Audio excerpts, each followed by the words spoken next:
नमस्कार दोस्तों। UPSC prelims 2023 का रिजल्ट आ चुका है। आपने चेक भी कर लिया होगा कि आपका हुआ है या नहीं हुआ है। जिन दोस्तों का हो गया है, मेंस लिखने जा रहे हैं, उनको बहुत बहुत बधाई, आगे के लिए शुभकामनाएं। लेकिन आज की वीडियो उन दोस्तों को समर्पित है जिनका इस बार यूपीएससी प्रीलिम्स नहीं हुआ है। बहुत सारे दोस्त ऐसे भी हैं इस चैनल से जुड़े हुए हैं आईएएस मास्टर से, जिन्होंने यूपीपीसीएस का एग्ज़ाम दिया है और उन्हें इस बात का डर है कि शायद नहीं होगा। यह वीडियो उनके लिए भी है। इस वीडियो में हम जो भी बातें करने जा रहे हैं, मैं जो भी चीज़ें आपको बताने जा रहा हूँ, मुझे पूरा यकीन है कि जब आप पूरा वीडियो देखेंगे, इन चीज़ों को समझेंगे, तो निश्चित रूप से इस वीडियो के ख़त्म होते होते आप एक अलग जोन में चले जाएंगे, एक नई मानसिकता के इंसान बन जाएंगे। ये पूरी गारंटी के साथ मैं कह सकता हूँ। अभी आपको समझ में आ जाएगा। फ़िलहाल इसके 3 सेक्शंस मैंने बनाए हैं ताकि एक एक करके बातें आपके दिमाग में अच्छे से उतर सकें और आप आसानी से उस जोन में जा सकें जिसकी अभी ज़रूरत है, जो आपकी लाइफ के लिए अभी अनिवार्य है। चाहे तैयारी की बात हो या कोई और बात हो जो तैयारी से जुड़ी हुई है, ये सारी चीज़ें हम करेंगे। सबसे पहले हम बात करेंगे कि अभी क्या करना है। इसको हम अभी यहीं डिस्कस कर लेंगे इसी पेज पे।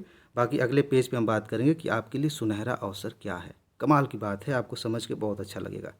इसके बाद हम बात करेंगे प्लान बी को लेके। आप में से बहुत सारे दोस्तों के दिमाग में प्लान बी को लेकर के कई सारे सवाल उठ रहे हैं, उन सारे सवालों का जवाब मिल जाएगा। तो फिलहाल अभी हम बात करते हैं कि अभी क्या करें। रिजल्ट आया है, आपने देखा आपका नहीं हुआ है। आप जो महसूस कर रहे हैं, इस चीज़ को आपके अलावा कोई दूसरा इंसान इस पृथ्वी पर, इस ब्रह्मांड में महसूस नहीं कर सकता। हाँ, कुछ लोग जिन्होंने पहले एग्ज़ाम दिया है और फेलियर को महसूस किया है, देखा है, वो काफ़ी हद तक समझ सकते हैं कि आप क्या महसूस कर रहे होंगे। लेकिन एग्जैक्टली जो आपके अंदर चल रहा है वो आप ही महसूस कर सकते हैं। यहाँ एक चीज़ समझने लायक है, ज़रा ध्यान से इस चीज़ को समझिएगा कि रिजल्ट आया, आपका प्रीलिम्स नहीं हुआ और आपको अच्छा नहीं लग रहा है, तकलीफ़ हो रही है। क्या ये आप खुद के बारे में सोच के ऐसा महसूस कर रहे हैं, या कहीं न कहीं आपके दिमाग में ये चल रहा है कि मेरा अभी नहीं हुआ है तो मेरे दोस्त, पति, पत्नी, माँ-बाप, चाचा, फूफा, मौसा, जो भी रिश्तेदार हैं, आस पड़ोस के लोग हैं, वो मेरे बारे में क्या सोचेंगे? जो लोग मेरी आलोचना करने के लिए बैठे थे, मौका ढूंढ रहे थे, वो मेरे बारे में क्या सोच रहे हैं? जो लोग मुझसे उम्मीद लगा कर बैठे थे कि इस बार मेरे बेटे का हो जाएगा, मेरी बेटी का हो जाएगा, वो मेरे बारे में क्या सोच रहे होंगे? उनकी उम्मीदें टूट गईं। जो हमारी आलोचना करते थे, जो हमें पसंद नहीं करते थे, उन्हें अच्छा मौका मिल गया। ये सारी चीज़ें ज़्यादा परेशान करती हैं। ध्यान से देखिएगा तो आपको पता चल जाएगा कि ये सबसे बड़ा फैक्टर होता है तकलीफ़ का। अदरवाइज़ आप खुद से जान रहे होते हैं कि हाँ, यहाँ थोड़ी बहुत दिक्कत थी, आगे चल के हम ठीक कर लेंगे। तो बात ये है कि कहीं भी अगर इस तरह की बातें हैं आपके परेशान होने के पीछे, तो आप अपने आप से सिर्फ एक ही बात कहिए कि ये लोग आपकी ज़िंदगी में इस परीक्षा को लेकर के क्या चीज़ कंट्रीब्यूट कर सकते हैं। क्या आपके लिए पढ़ाई करेंगे? क्या आपके लिए एग्ज़ाम देने जाएंगे?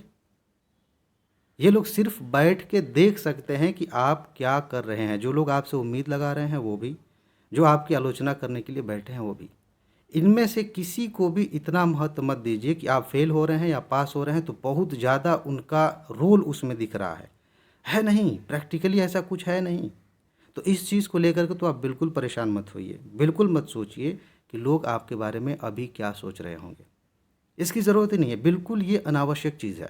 हाँ, ये ज़रूर है कि मैं कितना भी कहूँगा, आपके अपने जो रिलेशंस हैं अलग अलग तरह के, चाहे वो माँ बाप हों, दोस्त हों, उनका असर थोड़ा बहुत होता है। लेकिन अगर वो व्यक्ति समझदार होगा, जो भी व्यक्ति जिसको भी आप महत्व दे रहे हैं, अगर सही मायने में वो समझदार इंसान है और थोड़ा बहुत भी कॉम्पिटिटिव एग्ज़ाम्स की जानकारी रखता है, और यूपीएससी की तो बात ही अलग है, तो उसे ये बात पता होगी कि ये नॉर्मल सी बात है, बहुत अच्छी तैयारी करने के बावजूद भी फेल होने के चांसेस रहते हैं। यह बात ये नहीं है कि आपने तैयारी नहीं की, बात ये नहीं है कि आपके अंदर कमी थी या नहीं थी। बहुत सारे लोग ऐसे हैं, लाखों लोग ऐसे हैं जिन्होंने साल भर या उससे पहले भी कई सालों तक मेहनत की है, खूब मेहनत की है, फिर भी फेल हो जा रहे हैं। इसका मतलब ये नहीं कि वो लायक नहीं है, इसका मतलब ये नहीं कि वो कर नहीं सकते हैं। इसका सीधा सा मतलब ये है कि भाई एक क्राइटेरिया तय किया गया कि इतने ही लोगों को हम लेंगे, और बाकी जो बच गए हैं वो चाहे कितने भी लायक हैं वो तो छट ही जाएंगे ना। तो इसमें टेंशन किस बात की? ये लोग समझदार होंगे तो इस बात को समझेंगे कि कोई बात नहीं, आगे फिर तैयारी करेंगे, फिर आगे बढ़ेंगे, फिर निकलेगा। ऐसी सोच वाले लोग मेरे ख्याल से सही मायने में आपके हमदर्द हैं, और वो समझदार व्यक्ति हैं। जो लोग ये सोच रहे हैं या एहसास दिलाने की कोशिश कर रहे हैं कि जो 14,000 बच्चे सेलेक्ट हुए वो भी तो तुम्हारे जैसे ही थे, तुम क्यों नहीं हो गए?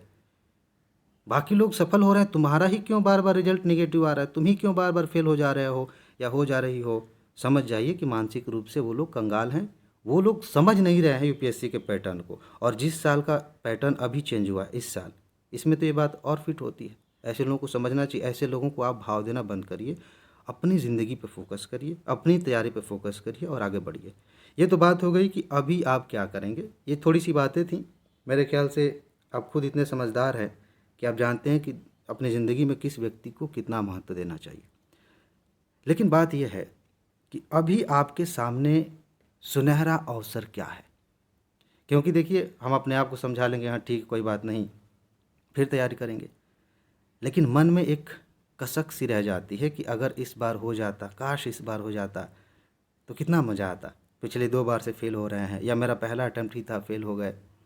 इस बार हो जाता तो कुछ नया अनुभव होता, कुछ सीखते, भले फाइनल रिजल्ट में नहीं आते। इस तरह की फीलिंग्स बीच बीच में आती रहती हैं, उससे हमारी तैयारी प्रभावित होती रहती है। उसे हावी मत होने दीजिए। अभी जो भी हुआ है, आपका रिजल्ट नेगेटिव आया, आपका नहीं हुआ, आप इस चीज़ को एक्सेप्ट करिए कि आपके पास एक बहुत ही शानदार सुनहरा अवसर सामने खड़ा है। इसके अलावा कोई दूसरा उपाय है भी नहीं। अभी रोते रहेंगे आप, 1 महीने तक डिप्रेशन में रहेंगे, या तैयारी को प्रभावित करते हुए ऐसे ही बैठे रहेंगे, कुछ नहीं करेंगे, तो कुछ होना थोड़ी है।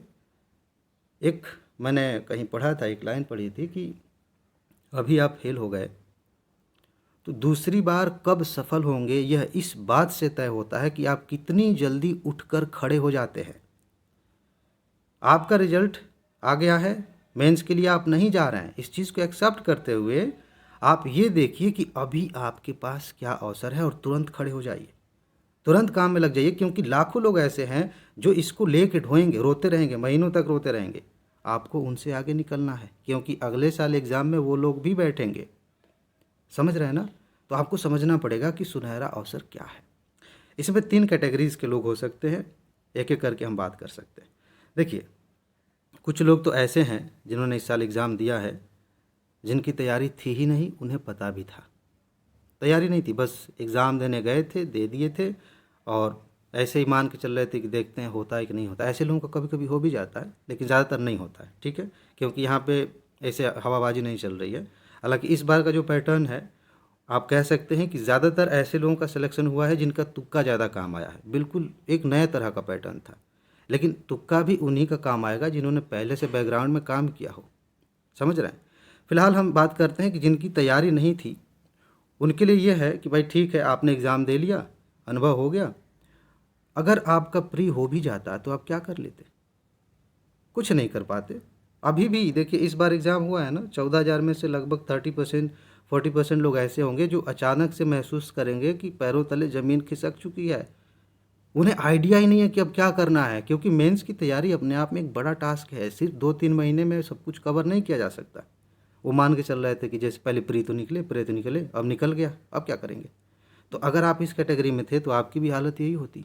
निश्चित रूप से आप फेल हो जाते, क्योंकि आपकी मेंस की तैयारी नहीं थी। तो आप रिलैक्स रहिए, खुश रहिए, धन्यवाद कहिए यूपीएससी को कि अच्छा है, अनुभव हो गया प्री का, अगली बार और बढ़िया से तैयारी करके आएंगे, और अच्छे से पढ़ेंगे, और फाइनल सिलेक्शन लेंगे। ठीक है? लेकिन टेंशन की बात नहीं है, आप बिल्कुल निश्चिंत रहिए, और ये सोच के कि आपके लिए बढ़िया मौका मिला है कि तैयारी करके एग्ज़ाम देंगे, उस पर फोकस करिए। कुछ लोग ऐसे हैं, अब देखिए जैसे जैसे हम नीचे आ रहे हैं ना, ये 1 2 3, यहाँ तकलीफ़ का स्तर बढ़ता जाएगा। कुछ लोग ऐसे हैं जिन्होंने बड़ी ईमानदारी से अपने आप को समर्पित किया है यूपीएससी को, एग्ज़ाम दिए, लेकिन ऐसा लग रहा था कि थोड़ी सी कमी तो थी। अब ये थोड़ी सी कमी 2 जगह पे हो सकती है। या तो ये हो सकता है कि प्रीलिम्स की तैयारी में ही, या एग्ज़ाम देने के दौरान ही, या मेंस की तैयारी में कुछ कमी रह गई थी, आपको पता था कि प्री हो जाएगा तो मेंस की तैयारी में ये दिक्कतें आने वाली हैं, अभी मुझे इस पे काम करना है, मैंने ज़्यादा राइटिंग नहीं की है, ऑप्शनल को ढंग से नहीं देखा है, एस्से कभी नहीं लिखा है, मेरा कंपलसरी पेपर जो है कभी मैंने देखा नहीं कि किस तरह के क्वेश्चंस आ रहे हैं, इस तरह की चीज़ें हो सकती हैं, बहुत सारे लोगों के साथ होती हैं। तो थोड़ी आपकी कमी थी और इस समय आपने उम्मीद लगा रखा था कि इस बार प्री हो जाए तो उसको हम दूर कर लेंगे, ठीक है, और आराम से एग्ज़ाम निकाल सकते हैं। नहीं हुआ, प्री ही नहीं हुआ, आपको तकलीफ़ थोड़ी सी ज़्यादा है। लेकिन दूसरे एंगल से देखिए,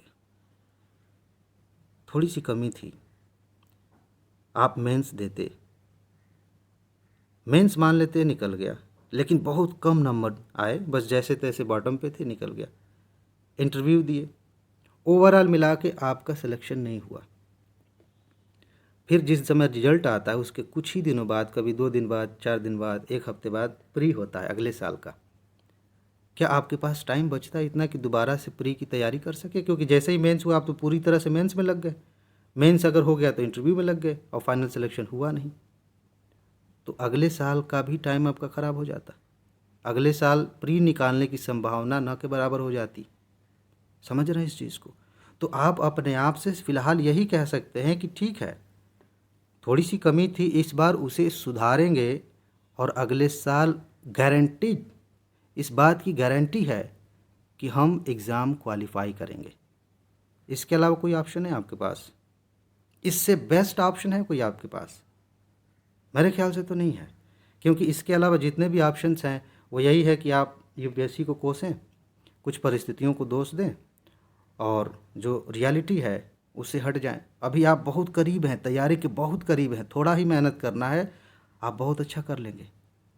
उसके लिए आपको एक्सेप्ट करना पड़ेगा कि ये बढ़िया मौका है, 1 साल का टाइम और मिल गया, खूब अच्छे से तैयारी करेंगे, अगले साल देंगे। तीसरे नंबर पे जो लोग हैं उनके लिए थोड़ी तकलीफ़ और ज़्यादा है। इनको पता है कि पूरा मैंने सब कुछ ठीक कर लिया है, मैंने मेंस पे भी पर्याप्त फोकस किया था, प्रीलिम्स के लिए मैंने काफ़ी प्रैक्टिस किया था और मेरा इस बार होना ही चाहिए था, अंदर से आ रहा था कि इस बार मेरा नहीं होगा तो किसका होगा। बहुत अच्छी तैयारी की थी, टेस्ट में ठीक ठाक नंबर आ रहे थे, सब कुछ ठीक था, लेकिन नहीं हुआ। इनके लिए मैं सिर्फ एक ही बात कहना चाहता हूँ, आपका प्री नहीं हुआ, ये कहीं से भी यह साबित नहीं करता है कि आप लायक नहीं थे। इस चीज़ को ध्यान रखिएगा, आप लायक थे, अभी भी हैं, अगले साल भी रहेंगे और आपका सिलेक्शन भी होगा। बात सिर्फ इतनी सी थी, आपका इसलिए नहीं हुआ क्योंकि इतने लोगों को लेना था, ठीक है, और इसके बाहर भी सर्किल है, आप उस सर्किल से थोड़े से बाहर आ गए, नहीं हुआ। आप लायक थे, तो आप खुद को कैसे समझाएंगे अभी इस समय?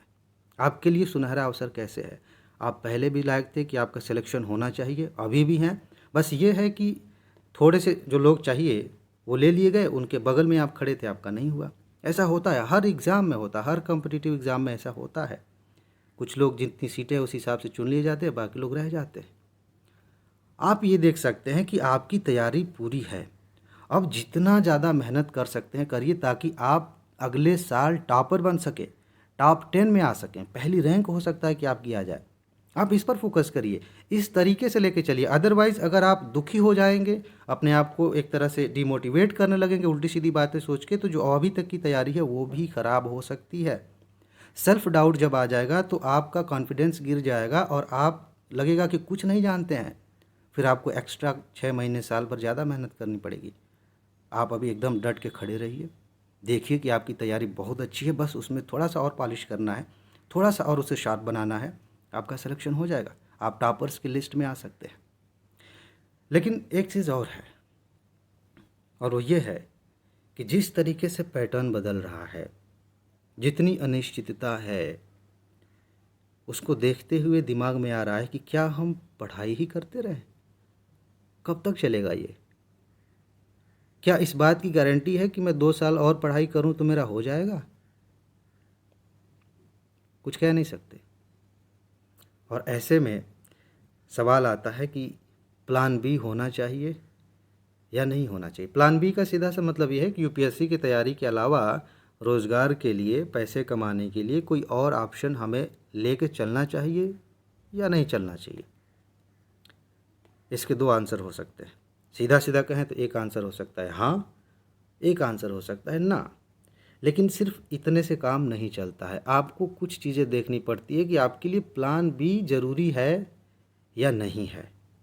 ध्यान से समझिए, अगर आपके दिमाग में प्लान बी वाली बात आ रही है तो सबसे पहले आपको इस पे विचार करना चाहिए कि आपकी स्थिति क्या है। यहाँ स्थिति से मतलब आपकी सिचुएशन, आपकी जो सराउंडिंग्स हैं, आपकी जो परिस्थितियाँ हैं, पैसे के मामले में, परिवार के मामले में जो सपोर्ट मिल रहा है, उन सबको देखिए। थोड़ा सा 2-4 साल आगे का भी देख लीजिए कि आगे तक क्या हो सकता है, आपके लिए चीज़ें आसान हो जाएंगी। एक छोटी सी वीडियो मैंने देखी थी, इरा सिंघल उनकी फर्स्ट रैंक आई थी, किस बैच का भी ध्यान नहीं आ रहा मुझे, ठीक है। तो उनका एक छोटा सा वीडियो मैंने देखा, बहुत कमाल की बात उन्होंने कही थी।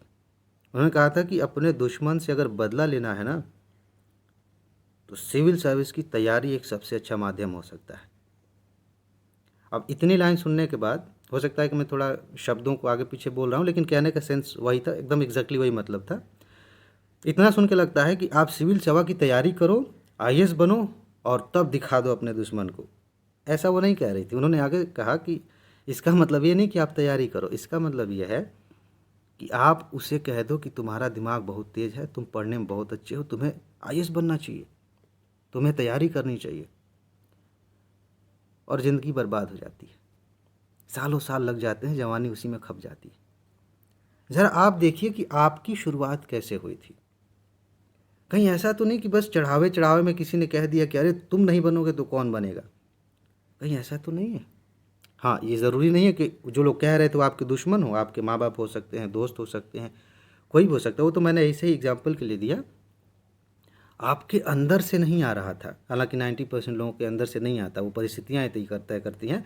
लेकिन फिर भी एक फैक्टर है जिस पे सोचना चाहिए कि कहीं ऐसा तो नहीं कि देखा देखी जोश जोश में आ गए। चलिए मान लेते हैं कि आ गए, कुछ तैयारी कर ली है, अब क्या करें। अब आगे तैयारी करनी है तो आपको 2-3 चीज़ों पे सोचना पड़ेगा। पहली बात यह कि आपके पास पैसे हैं कि नहीं, कि अगर आप पूरी तरह से सिर्फ तैयारी में लगना चाहते हैं तो आपके पास कहाँ से पैसे आएंगे।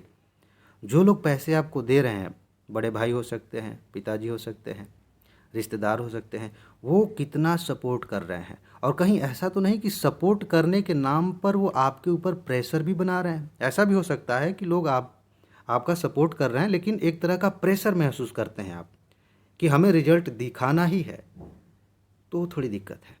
बाकी आपके पास ऐसे कोई सोर्सेज नहीं है, बस क्रांतिकारी बने हुए हैं कि हम तो पहली बार में ही निकालेंगे, या आईएएस नहीं तो कुछ नहीं, ये सब फालतू की बातें हैं। कोई भी नौकरी, कोई भी रोज़गार मानव जीवन में सिर्फ इसलिए होता है कि आप अपने लिए सुविधाएं जुटा सकें, पैसे कुछ हों उनके माध्यम से, और ज़िंदगी को बेहतर जी सकें। उनमें से नौकरी भी एक ऑप्शन है, स्वरोजगार भी एक ऑप्शन है, बहुत सारे ऑप्शंस हैं, यूपीएससी भी एक ऑप्शन है, इकलौता ऑप्शन नहीं है। आपके ज़िंदगी का असली मकसद ये नहीं आईएएस बन जाएंगे, क्या करेंगे, क्या करेंगे, उसका मकसद क्या है। कहीं न कहीं हमारे मन में किसी भी रोज़गार को लेके असली मकसद ये होता है कि हमारी ज़िंदगी और बेहतर होगी और आसान होगी। समझ रहे हैं? तो उस चीज़ को ध्यान में रखिए। प्रेशर में आके आप तैयारी नहीं कर पाएंगे। अगर ऐसी स्थिति है, किसी भी तरीके से पैसे नहीं हैं, बाहर से प्रेशर आ रहा है, आपको विचार करना चाहिए कि क्या करना है। और इसी चीज़ को लेकर मैं कहता हूँ कि आप अगर रिस्क भी लेना है तो कैलकुलेटेड रिस्क लीजिए। आप सोचिए कि किस हद तक रिस्क लेना ठीक रहेगा। पता चले कि घर बेच के, कुछ ऐसे ऐसे एग्जाम्पल्स आ जाते हैं, उसमें कई झूठ भी हो सकते हैं कि माता पिता ने खेत बेच के इनको पढ़ा दिया, घर गिरवी रख के पढ़ा दिया। मुझे तो ये बात पचती नहीं है, ठीक है। आप ऐसी हालत में ना जाइए। आप अगर रिस्क भी लेना है तो सोच लीजिए कि 1 साल तक अगर हम इस तरह से रहेंगे तो कोई ज़्यादा नुकसान तो नहीं होगा। ऐसे चलना पड़ेगा, संभल के चलना पड़ेगा, क्योंकि जिस तरह का पैटर्न है हम गारंटी नहीं ले सकते कि हमारा हो ही जाएगा सब कुछ करके। समझ रहे हैं? तो इन सारी चीज़ों की तुलना करिए, बैठिए, सोचिए, लिस्ट बनाइए कि क्या फ़ायदे क्या नुकसान होंगे अगर हम प्लान बी लेके चलते हैं तो। और साथ ही साथ आपको ये भी सोचना पड़ेगा कि जब आप प्लान बी नहीं रखते तो क्या होता। एक बार एक्सट्रीम में जाके सोचिए। और प्लान बी रखते हैं तो क्या होता, इसको भी एक बार एक्सट्रीम में जाकर सोचिए। आपके सामने सब कुछ खुल जाएगा कि अभी आपको क्या करना चाहिए। समझ रहे हैं? लेकिन मैं अपनी तरफ से अगर आपको सलाह दूं कि आपको अगर प्लान बी रखना ही है तो क्या करना चाहिए। जैसे मान लीजिए कि आप बहुत ईमानदारी से तैयारी करते हैं, आपको यकीन है कि किसी न किसी दिन आपका हो ही जाएगा और आप चाहते हैं कि साथ साथ कुछ और भी करना चाहिए। तो आप कोई भी ऐसा काम मत करिए जिससे आप तैयारी से बिल्कुल कट जाएँ। समझ रहे हैं? आप कोई ऐसा काम करिए जिससे आपको पढ़ने के लिए भी समय मिलता रहे या लगभग उसी क्षेत्र में आप काम करें। जैसे मान लीजिए आप तैयारी कर रहे हैं, सबसे बेस्ट ऑप्शन होगा कि आप पढ़ाई के फील्ड में ही काम करिए। आप ऑनलाइन पढ़ा सकते हैं, कोचिंग का हिस्सा बन सकते हैं, किसी भी तरीके से आप पढ़ाई के माध्यम से जुड़ के अपनी अपनी तैयारी को कंटिन्यू रख सकते हैं। ये सबसे बेस्ट ऑप्शन है। इसके अलावा अगर कोई बिज़नेस है जिसमें आपको समय मिल सकता है, उसको देख लीजिए। घर का कोई बिज़नेस है, उसको देख लीजिए। लेकिन हाँ, मैं सिर्फ इतना ही कहूँगा कि आँख बंद करके, परिस्थितियों को इग्नोर करके सिर्फ तैयारी में लगे रहेंगे तो दिक्कत हो सकती है।